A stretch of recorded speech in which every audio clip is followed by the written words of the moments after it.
This episode was brought to you by CambodiaSoulmate.com, because sometimes you need to travel the world to find your soulmate.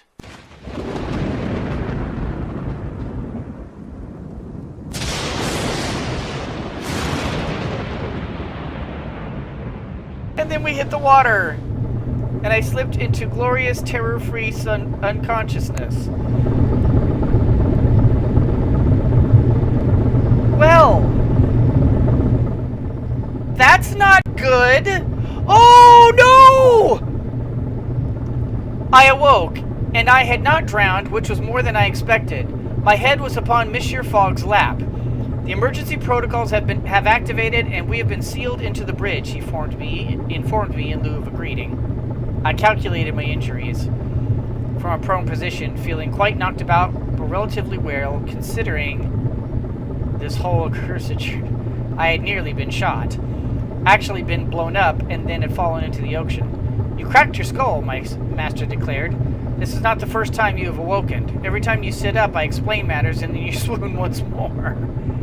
Are you unharmed, monsieur? You have not asked that before, my master smiled. But are you? I am somewhat injured, my master said serenely, and then coughed up an enormous amount of thick, oozing, warm blood onto my chest.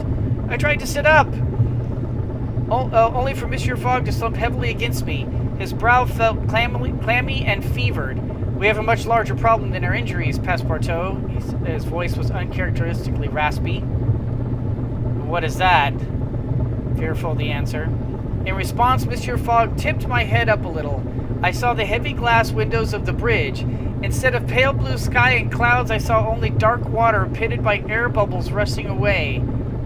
We are sinking, Monsieur Fogg continued, regaining some of his composure. And Captain Go informs me that we only have a day's worth of air at most. Guys, I've never seen this before. I didn't know you could die. I mean, I knew it was possible for like, you to lose. I wasn't expecting this. So then we die here. I saw Monsieur Fogg almost smile in the murky darkness. It seems a distinct possibility.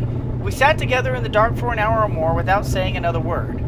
I heard the captain and first mate working together. I huddled closer to Monsieur Fogg in silence. I found myself telling Monsieur Fogg of my mother. Oh, this would be a good opportunity to really strengthen our relationship, assuming we live. Oh, whatever idiot suggested that I go to Colombo needs to be, like, smacked in the head. I don't remember who it was that said, go to Colombo, but man, I'm never going this direction again. Sure, telling of my mother. Memories unsealed by fear and bone-chilling cold of the ocean which promised little mercy. Even my master seemed warm and inviting by comparison. I confess I did not account for this possibility. It's not your fault, I said, recognizing his statement for the foggish apology it was. I drew in my breath. I don't blame you. I wish we were home, and then let it go. There was nothing further to be said.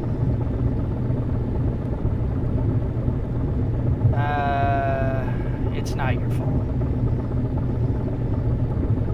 And then let it go. There was nothing further to be said. The important thing is only to calculate the average risk, my master said. The average transcends the particular risk and is constant. It is what some call the law of averages, but its true name is the theory of the central limit. Constancy is the soul of whist, Passepartout. Another long silence, but a softer one. I felt the pain in my head pound at my temples and then recede, like waves on a shore. My master coughed more blood, and we all shivered as the last candle blew out.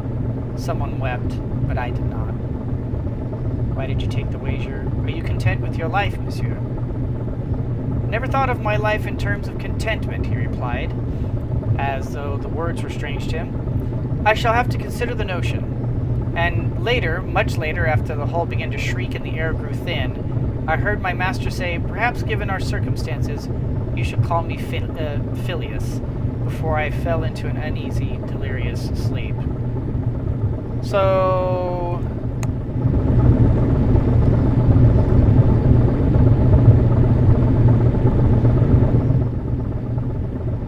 Are we dead? A series of dull shudders went through the remains of the airship, and Captain Go staggered to his feet. It has been an honor serving with you, he said, his voice admirably steady. Nehinsa, will you forgive me? First Mate Ranuga stood up, her eyes glittering. Only if you will forgive me in return, Captain. I pulled myself to my feet, not wanting to die lying down unless it was at age 90 in a goose feather bed. The ship jerked, but instead of cracking open like an oyster shell, it began to rise up in the water. Our faces were frozen in shock. Our eyes wide, our mouths open. We shot upwards, faster and faster until we broke the surface, and the sun blinded us. With the sweet yellow light casting shadows away with its brilliance. I can think of nothing to say, but am I dead or am I delirious? Am I dead, monsieur? My hands threw themselves over my eyes to shield from the glare. No, my master said coolly, you are rescued. Look! I followed his indication and looked up. Indeed, in the sky hung a colossal airship. Thick steel cables were attached to our vessel, and we were slowly winched up out of the water. A bulkhead door swung open. Holy cow! And a woman in a welder's mask and armored suit stood limbed in sight. Hello down there, she called loudly as Captain Go gasped. Have any of you seen my husband?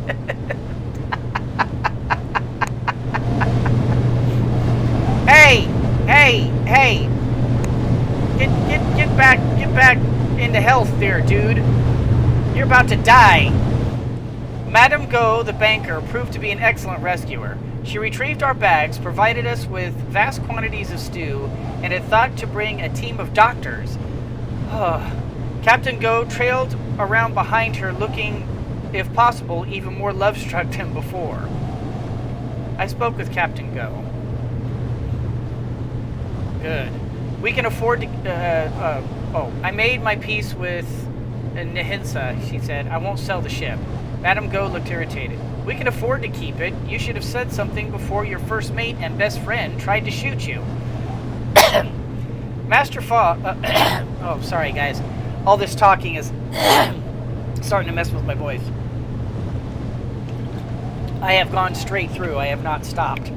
So, all the episodes that you guys are seeing day after day after day, this is all in one sitting. Monsieur Fogg, with bandaged ribs and a pair of impressive black eyes, was on his feet, much against the doctor's orders. Please stay in bed, monsieur, I said despairingly, knowing all too well the determined look in his eye. Passepartout, he said, then trailed off most uncharacteristically.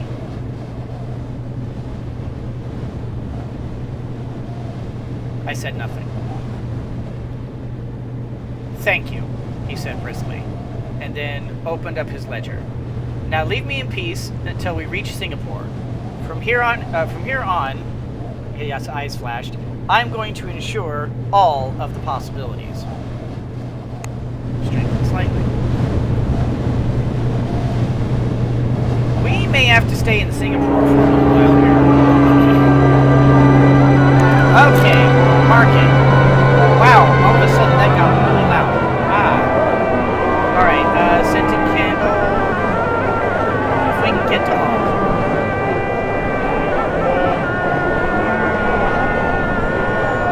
Vladivostok? Actually, that's not bad either. Can I get to Vladivostok?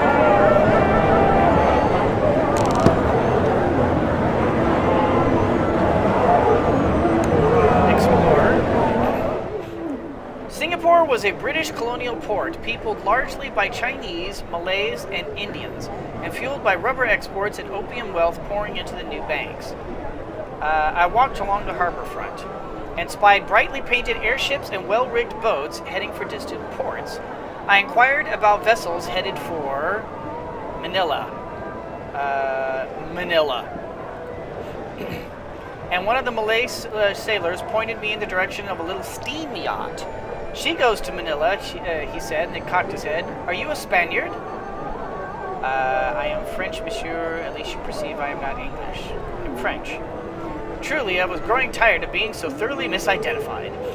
The sailor shrugged. Heard that there's cholera in Manila. If you're not a Spaniard and have no business there, maybe you should avoid it. Then again, you rich people do what you want, so why am I bothering? Thank you for the warning. Not wanting to, I said politely, not wanting to insist on my lack of wealth to a man wearing rough clothes upon a body bent with labor. The sailor jerked a nod and went back to his companions, leaving me to contemplate his advice upon the Singaporean dock.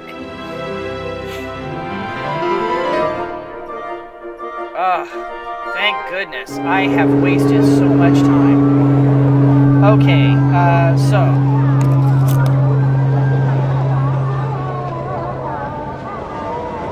Let's get out of this real quick. Oop. And we need, okay, that's Hong Kong. We need to go to Yokohama. We're still just fine on money. We really are. We have no problem whatsoever. So let's just stay the night. Let him get some health back. Okay, we made ourselves comfortable for the night, and I decided to take drastic measures to aid my master, and went in search of a doctor. She took my master's heart rate. A mild fever, I would say. 4 days to recover to full strength. We have 37 days left.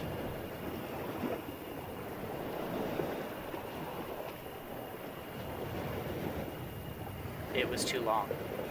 We could not afford to wait. The doctor sighed, did what she could, and left. We're running out of time. This little side trek down has taken so much of our time. Okay, so tomorrow.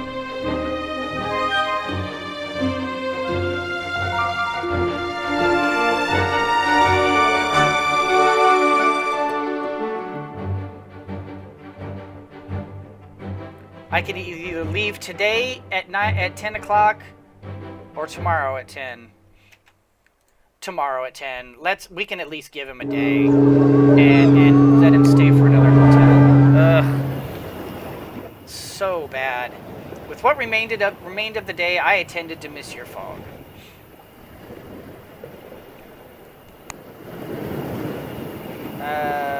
Depart. And to Manila. Go. And we ain't talking to nobody. We're going to do nothing but work on him and just keep helping him as much as we can. We took passage on a little steam yacht with a cargo hold full of Chinese silk parasols, which the captain assured me would fetch an exorbitant price in Manila. Are the ladies there so shy of the sun? Surely Chinese goods are not rare there. Are they shy of the sun? I asked in Spanish. These pretty moneymakers are only passing through Manila. Captain Amparo, a dark-eyed Filipino of many middle years, was unable to keep the glee from her voice.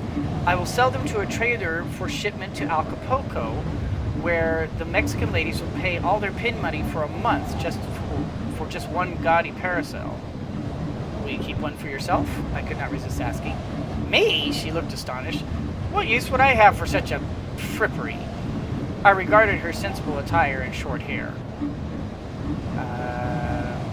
Sometimes impracticality is its own reward. Captain Amparo laughed companionably.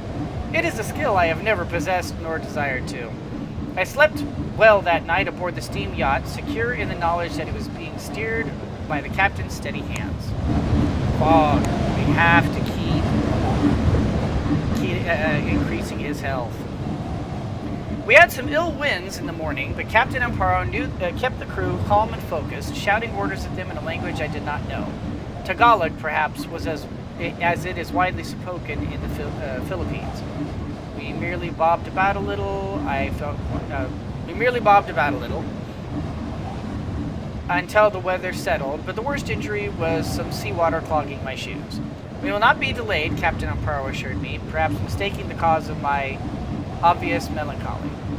My master will be pleased. Oh no, it is my shoes. My master will be pleased. Though I could not help cast another mournful look at my ruined shoes. The captain caught the direction of my gaze and looked confounded. My God, you are an utter dandy. Do you really care so much for appearances? gentleman is always presentable. Fashion is a serious matter. No, I suppose not. A gentleman is always presentable. I do not care for fashion for fashion's sake. I am well heeled.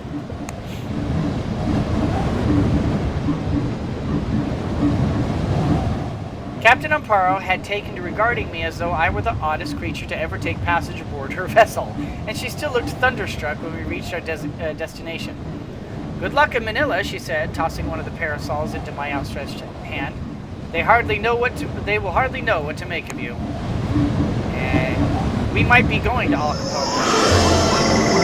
All right, mark it.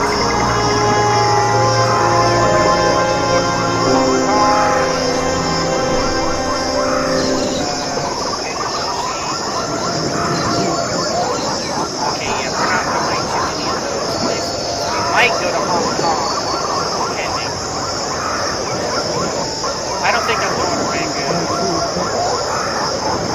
But I might end up going to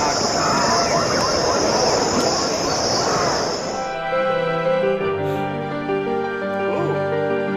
Could I possibly... Oh, I might be able to cut a lot of time right here.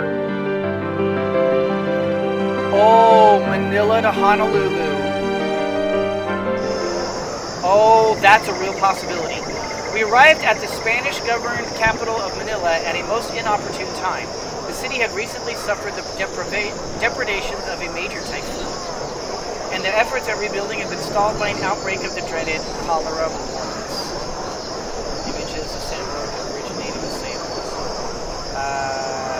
with sailors of the steamboat Eolus from the nearby town of Zamboanga. That was the local rumor in any case. Infected establishments were burned daily by the sanitary board, with our hotel one of the casualties. We relocated to the telephone exchange, taking the mechanical horse-pull tram. Concerned with the possibility of infection, I ensured that Monsieur Fogg ate only from kitchens which had avoided all traces of disease, drank only boiled water stayed.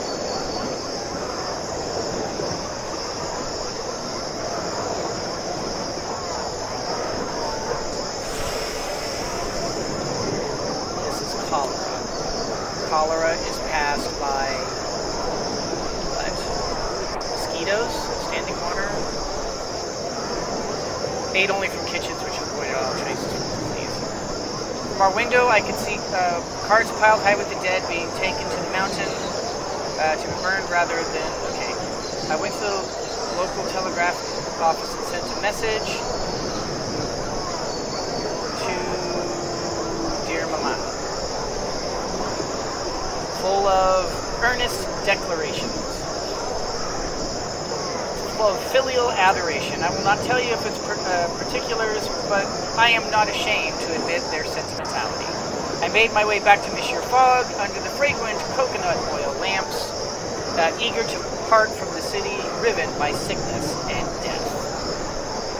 Okay, I need to pause the video real quick because I've kind of gone a little long without resetting my cameras, so I'll be right back. Okay, let's keep going. But I am not ashamed to admit their sentimentality. I made my way back to Monsieur Fogg under the fragrant coconut oil lamps, eager to part from the city riven by sickness and death. Yes, please, let us get out of Dodge. Okay, Hong Kong, no. Acapulco. I think I want Honolulu, to be honest. Let's do Honolulu. We're spending the money and getting the hell out of here tomorrow. This place has big time sickness and we are not playing. We're not playing with that at all. Do I have anything I can buy? No. Oh, San Pedro.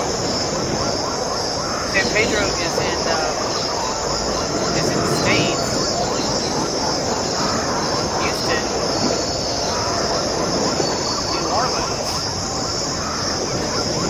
Tell you what, sell that into geometry equipment. We are going to be going to Acapulco because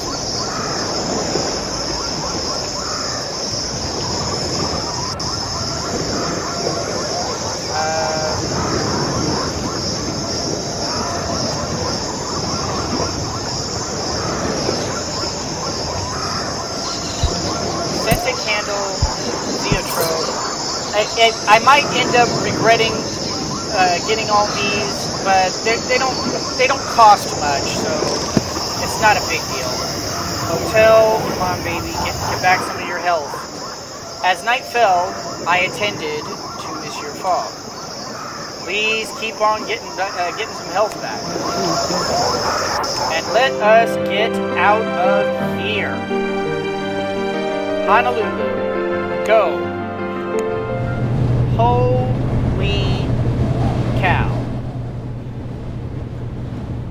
We boarded the Rena Christina, a Spanish Torres Cavedo type airship. Its gondola shaped to resemble one of the infamous Spanish galleons of previous century, and as richly outfitted. With Philippine hardwood furniture, Fijian silk curtains, and lacquered ornamental automata imported from China. My cabin resembled a fashionable salon more than an airship berth. Monsieur Fogg looked a little pale and unwell, but I reasoned he would quickly improve now that we were away from the disease-ridden city of Manila.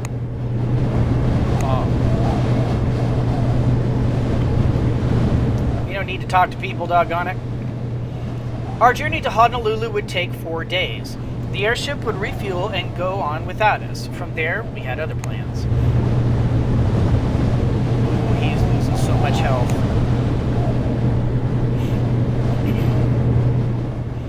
The Filipino crew spoke a mix of Tagalog and Spanish, all mixed in with Lascar sailor's cant, which utterly fascinated me, though I did not have the skill to understand it. Don't bother trying to learn it, the captain remarked in elegant Spanish. Ye a sailor's heart to do so. Do you know it? Do you not think I possess one? I retorted.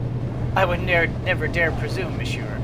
He bowed, his short jacket pulling up to display a slice of perfectly white shirt. He added teasingly, many gentlemen would consider such an insinuation an insult. Many gentlemen are fools, I remarked, with perhaps too much honesty. Thankfully, the captain only laughed, his dark eyes glittering with mirth in the reflected sun. Truly, he said, I meet the most remarkable people as captain of an airship. Monsieur Fogg looked shivering and weak. There was definitely something amiss. Doggone it! Don't tell me he picked up cholera.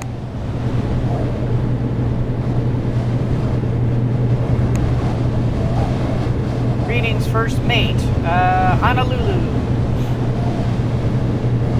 And then the Honolulu to Acapulco.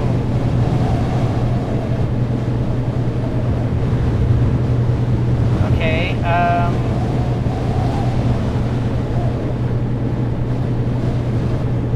and then probably to Havana.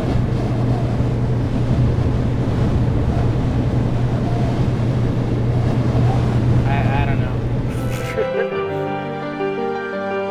I would think that Acapulco would go upward as well.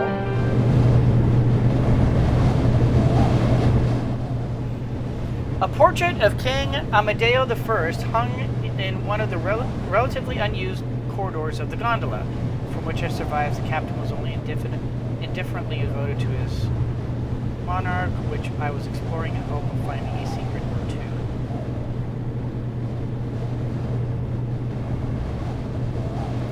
That one. A painting of the Guadalajara harbor, however, hung in pride of place at the dining car. Is that where you're from? I asked. Oh no, he said. Guadalajara is where the Rena Christina was built, at the Army Airship Works. I thought she should have some commemoration of her birthplace. Very sentimental of you. The captain shrugged, unconcerned. We captains are a sentimental lot. Over dinner, the captain told me about Honolulu, where we would stop on the morrow. If I believed his telling, it was all ripe flesh guavas and shark steaks. It was a giddy paradise. Oh boy, he's getting hurt. Monsieur Fogg's condition appeared to be growing worse. That night, I remembered to adjust the pocket watch as we had crossed the international date line and gained ourselves a day. How do you look so well, Passepartout? I feel so weak. We arrived into Honolulu in good time, and the crew landed us and deflated the envelope to refill it. It was a while before we retrieved our things. I watched them work. Their efficiency was most gratifying. Men and women swarmed over the balloon as it fell in on itself, jumping clear at the last moment, swinging away on guy ropes that themselves were falling slack. Then we were finally discharged from our duty as passengers, and the airship lifted away into the sky. Alright, some of our possessions should be quite valuable.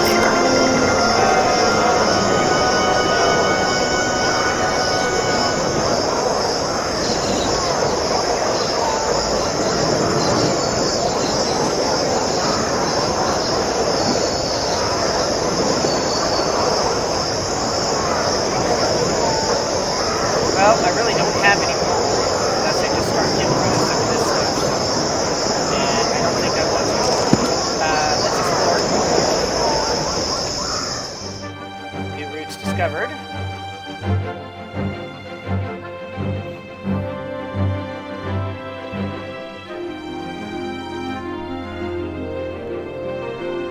Panama City. Mr. Fogg cast up his accounts, as the English would say, all over a shrub, and then fell into a feverish daze. We were forced to stay put. The local doctor says my master has contracted cholera and must rest until he's recovered. Cholera! No doubt our stay in Manila is responsible for his... He's at 0!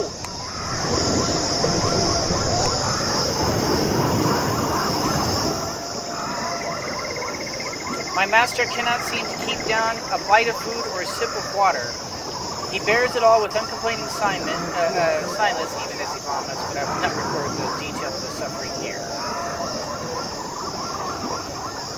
It is most unpleasant. Oh boy. Monsieur Fogg decided we had dallied long enough and attempted to leave the hotel. I could not agree more. I had to force him. Attempted to leave the hotel. And it was not 5 minutes before he had to make a dash for the conveniences. How long will this last? Ooh, I'm gonna be running. Okay, I spent the morning coaxing my master to drink a sip of water and then another. I'm not a child, Passepartout, he says sternly, but then drinks meanly. I believe he is returning to health. Indeed, I see color in his cheeks once more.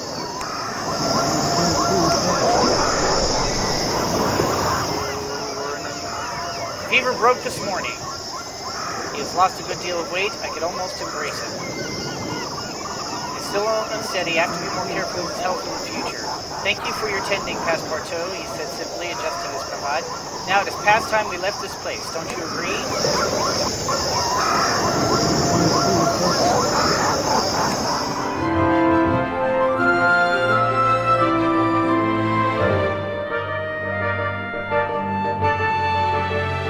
By San Francisco, I've got San Pedro, Salt Lake City, Cheyenne, Oma, Birmingham, or San Pedro, Albuquerque, Dallas, New Orleans, Atlanta, Washington, New York, and London. I have an established route. I just need to get on it. Or I could go to Acapulco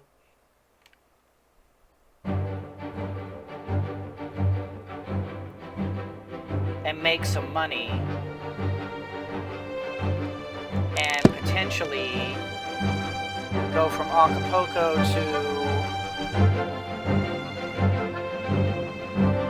Houston and New Orleans. I do need to be careful of my money because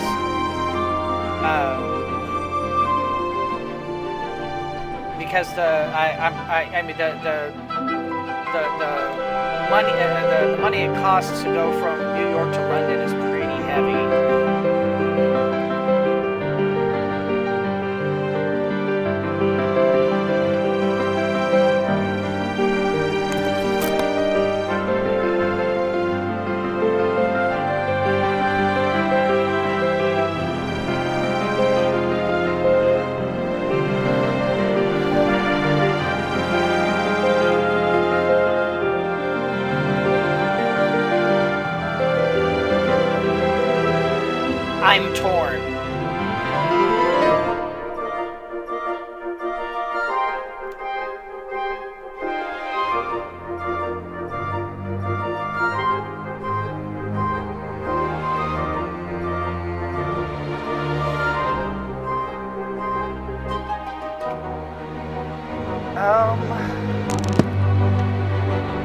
Oh, time's passing.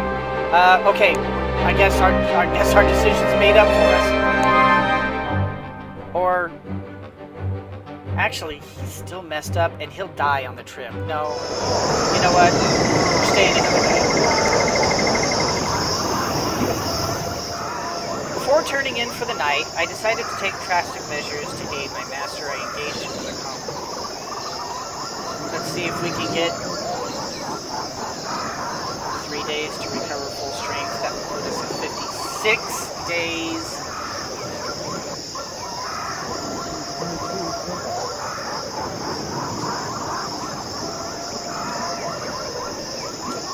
This will leave us 24 days to get to Honolulu.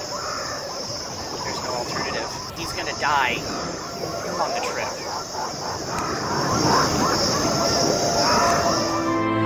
We have got to go. It is time to go. We boarded a steam barge from Honolulu to San Francisco. The scent of ripe bananas pervaded every plank of decking and bulkhead, a sweet, delicious, rotting odor which offended my trained senses so greatly that for many months after I could scarcely look a banana in the peel. Wait. Another victim of the Madras head smasher found dead. Arg, I huffed, attempting to convince my mouth that I ate fried kippers and potatoes at breakfast. Everything smells of bananas. Monsieur Fogg replied that he could not smell a thing, which I took to be his queerly English sense of humor at work. Still, if bananas were to be the worst of my troubles aboard this boat, then that would be no bad thing. First, greetings, Captain. Passepartout, take my arm a moment. Okay, so first of all, San Francisco, then Salt Lake City.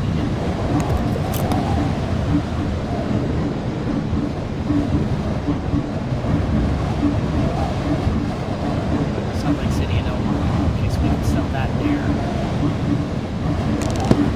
Tell me about San Francisco. Okay, and then Salt Lake City.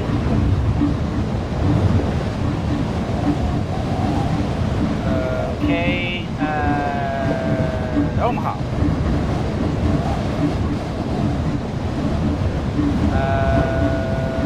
Dallas. It's through Salt Lake City. Okay. Atlanta? Skyscraper, blueprints of the self-fortune movement. I don't care about any of that. Now we're learning about places that I've long since passed. I woke in the middle of the night, convinced that someone was in the cabin with me. I stayed still and listened, very still and listened. I leapt up and charged toward the noise. Stayed still and listened. There was a long wave-lapped silence until I heard distinctly a dragging shuffle. Opened my eyes and looked up, lunged in the direction of the noise. Opened my eyes and looked up. My heart beating impossibly loud in my chest. In the darkness I saw a sheen of a pair of eyes staring vacantly into the distance. "Monsieur Fogg!" I cried, and my midnight visitor blinked and straightened and looked about my cabin in genteel surprise. "What?" he said calmly, pulling his dressing gown closed. "Am I doing in your cabin, Passepartout?" "Scaring me half to death!" I cried, rather upturned by his sudden appearance. He took a sharp breath. "It seems I have been sleepwalking," he said, his voice almost tremulous. "I have not done so since I was a child. Please accept my apologies." I let him take his leave. "Would you like to stay for a while?" "Would you like to stay for a while?"